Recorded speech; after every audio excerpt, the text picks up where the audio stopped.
Welcome to our channel. Hello అండి. నమస్తే అండి. రేపు 12వ తారీఖున అంటే 12 అనగానే ఇప్పుడు మాత్రం రేపు శ్రీ నారా చంద్రబాబు నాయుడు గారి ప్రమాణ స్వీకారం ఉంది.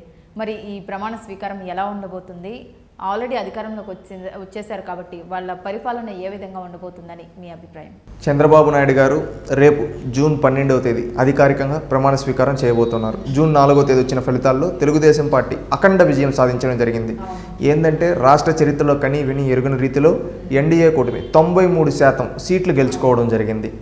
ప్రతిపక్షం అనేది కూడా లేకుండా ప్రజా తీర్పిచ్చారు. అంటే ప్రజలు చంద్రబాబు నాయుడు గారిపైన ఎలాంటి బాధ్యత పెట్టుకున్నారో మనం ఒక్కసారి గమనించవచ్చు. ఈరోజు ప్రజలు ఇచ్చిన బాధ్యత ఒక చంద్రబాబు నాయుడు గారిపైనే కాదు 164 మంది ఎమ్మెల్యేల పైన ఉంది ఆ బాధ్యత. ఎందుకంటే వాళ్ళు గతంలో ఉన్న పాలకులు అవినీతి తట్టుకోలేక, అదేవిధంగా వాళ్ళ అరాచకాలను తట్టుకోలేక ఈ ప్రజా తీర్పు అనేది ఇవ్వడం జరిగింది. ఈరోజు రేపు చంద్రబాబు నాయుడు గారు ప్రమాణ స్వీకారం 4వసారి ముఖ్యమంత్రిగా ప్రమాణ స్వీకారం చేయబోతున్నారు.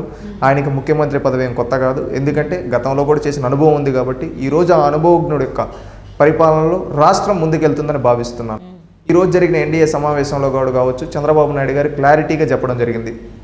ప్రజలు మనకు అధికారం ఇచ్చింది బాధ్యతగా మెలగడానికి, వాళ్ళు పెట్టుకున్న ఆశల్ని మనం నిజం చేయడానికి, అదేవిధంగా కక్షపూరితమైన రాజకీయాలు వద్దు, అట్టని తప్పు చేసిన వాడిని వదిలేయడం వద్దు.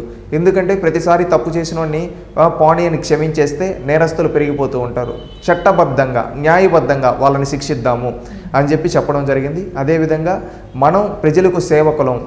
మనం ఏదో వస్తూ ఉంటే పరదాలు కట్టేయడము, చెట్లు నరికేయడము, షాపులు మూసేయడం కాదు.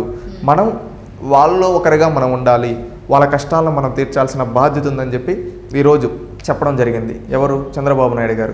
అంటే యాక్చువల్గా మిగులు బడ్జెట్లో ఉండాల్సిన ఆంధ్రప్రదేశ్ రాష్ట్రాన్ని వైఎస్ జగన్మోహన్ రెడ్డి ప్రభుత్వం వచ్చిన తర్వాత అప్పుల కూబిలోకి నెట్టేసిందని చెప్పుకోవచ్చు. మరి ఇప్పుడు అప్పుల నుంచి ఎట్లా బయటికి తీసుకొస్తారు?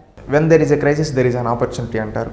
ఆ విధంగా ఈ మాటకి చంద్రబాబు నాయుడు గారు ఉపయోగించుకున్నట్టు బహుశా ఇంకెవరు ఉపయోగించుకోకపోవచ్చు. ఎందుకంటే ఆయన క్రైసిస్ నుంచి ఆపర్చునిటీస్ని క్రియేట్ చేసుకుంటాడు. గతంలో కూడా మనం చూసాం.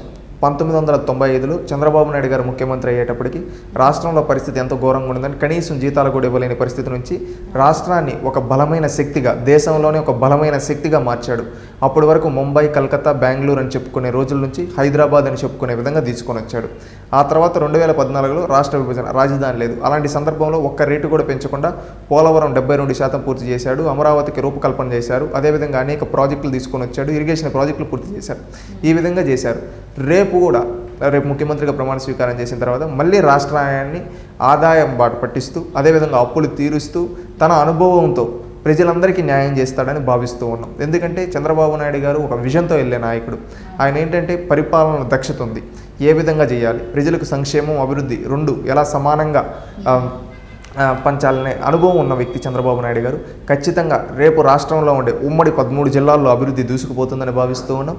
అదేవిధంగా 5 కోట్ల మందికి సంక్షేమ ఫలాలు అందిస్తూ, అదేవిధంగా ఆదాయాన్ని సృష్టిస్తూ, ఈ అప్పులు తీరుస్తూ, పోలవరం పూర్తి చేసి, అమరావతిని రాజధానిగా పూర్తి చేసి, విశాఖను ఆర్థిక రాజధానిగా పూర్తి చేసి, రాయలసీమను ఒక ఇండస్ట్రియల్ హబ్గా, ఒక ఎలక్ట్రానిక్ హబ్గా, ఒక ఆటోమొబైల్ హబ్గా, ఒక హార్టికల్చర్ హబ్గా తయారు చేస్తారని నమ్మకం ఉంది. ఖచ్చితంగా అన్ని జిల్లాలకి సమాన అభివృద్ధి చేస్తూ, అదేవిధంగా ప్రతి ఒక్క ఎకరాకి నీళ్ళు అందిస్తారని భావిస్తూ ఉన్నాం. ఈరోజు సమయం పట్టచ్చు. ఇది ఒక రోజులో చంద్రబాబు నాయుడు గారు ముఖ్యమంత్రిగా సంతకం పెట్టిన వెంటనే అమరావతి పూర్తయిపోదు, పోలవరం పూర్తయిపోదు.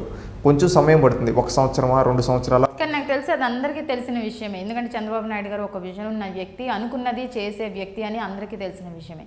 కానీ ఇప్పుడు ఇంతకు ముందు అయితే మనం చూసాం జగన్ ఎన్ని అడ్డంకులు సృష్టించారు అనేది. ఈవెన్ ఇప్పుడు ప్రతిపక్షంలో లేకపోయినా సరే అడ్డంకులు సృష్టించే అవకాశం అయితే ఉంది అని దానికి మీరేం చెప్తారు? జగన్మోహన్ రెడ్డి ఇప్పుడేం ఆటంకాలు ఇదేం తొలిసారి కాదండి క్రియేట్ చేయడం. గతంలో 2014 నుంచి చంద్రబాబు నాయుడు గారు ముఖ్యమంత్రిగా ఉండేటప్పుడు రైళ్లు తగలబెట్టాడు, అరటి తోటలు కొట్టించాడు.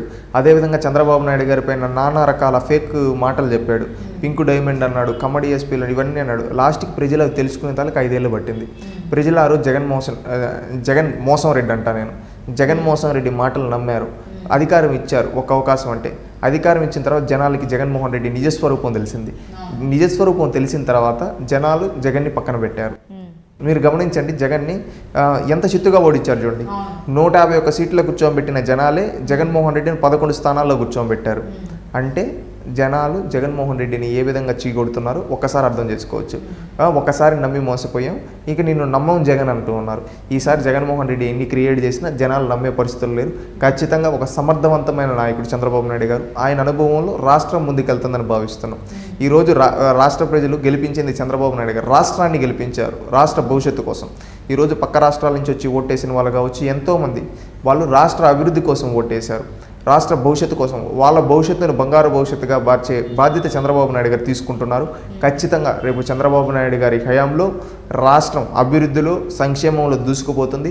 ఇక్కడ చదువుకునే యువతకి ఇక్కడే ఉపాధి ఉద్యోగ అవకాశాలు చూపించే విధంగా, ఇక్కడ రైతులకి ఇక్కడే పంటలు పండి ప్రపంచానికి ఎక్స్పోర్ట్ చేసే విధంగా తయారు చేస్తూ ఇక్కడ సరికొత్త విధాలుగా ఒక్కొక్క జిల్లా ఒక్కొక్క రంగంలో దూసుకుపోయే విధంగా చంద్రబాబు నాయుడు గారు రూపకల్పన చేశారు.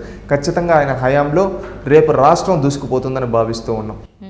మరి ఇప్పుడు పవన్ కళ్యాణ్ గారు కూడా మనం అఖండ మెజార్టీ సాధించారు, ఆయన కూడా అఖండ విజయం సాధించారని అందరికీ తెలిసిన విషయమే. మరి ఇప్పుడు పవన్ కళ్యాణ్ గారికి ఎటువంటి పదవి ఇచ్చే అవకాశం ఉందంటారు? అది చంద్రబాబు నాయుడు గారు డిసైడ్ చేస్తారు. రేపు వేచి చూద్దాం. ఎందుకంటే ఎన్డీఏ పక్ష నేతగా చంద్రబాబు నాయుడు గారు ఎవరికి ఏ క్యాబినెట్ ఇస్తాడు, ఎవరికి ఏ పదవులు ఇస్తారనేది ఆయన డెసిషన్ తీసుకుంటాడు. ఇప్పుడు వరకు మనకి ఎలాంటి ఇన్ఫర్మేషన్ లేదు కాబట్టి ఆయన చెప్పే వరకు మనం వేచి చూడాల్సింది. అండ్ ఇంకోటి ఒక గర్వకారణమైన విషయం ఏంటంటే టీడీపీ నుంచి కొంతమంది నేతలు కూడా కేంద్ర మంత్రులుగా కూడా ప్రమాణ స్వీకారం చేశారు. దాని గురించి మీ ఫీలింగ్? ఈరోజు తెలుగుదేశం పార్టీ పదవుల కన్నా ఎక్కువగా రాష్ట్ర ప్రయోజనాలు కోరుకుంటుంది. గతంలో కూడా తెలుగుదేశం పార్టీ అనేక కేంద్ర ప్రభుత్వాల్లో భాగస్వామైంది. ఎన్టీ రామారావు గారు ఉన్నప్పుడు పర్వతనేని ఉపేంద్ర గారు కేంద్ర మంత్రిగా ఉండడం, ఆ తర్వాత ఎన్డీఏ మళ్ళీ ఆ రోజు ఎన్డీఏ కూటమిలో చంద్రబాబు నాయుడు గారు కన్వీనర్గా, ఆ రోజు బాలయోగ్ గారిని స్పీకర్గా చేయడం, అంతకుముందు యునైటెడ్ ఫ్రంట్ దేవేగౌడ గారు, ఐకే గుజరాల్ గారు ఉన్నప్పుడు ఎర్రం నాయుడు గారు లాంటి వాళ్ళని క్యాబినెట్ ర్యాంక్తో మంత్రులు చేయడం చూసాం. ఇప్పుడు అదే కోవలో రామ్మోహన్ నాయుడు గారు, పెమ్మసాని చంద్రశేఖర్ గారు కూడా మంత్రి అవ్వడం.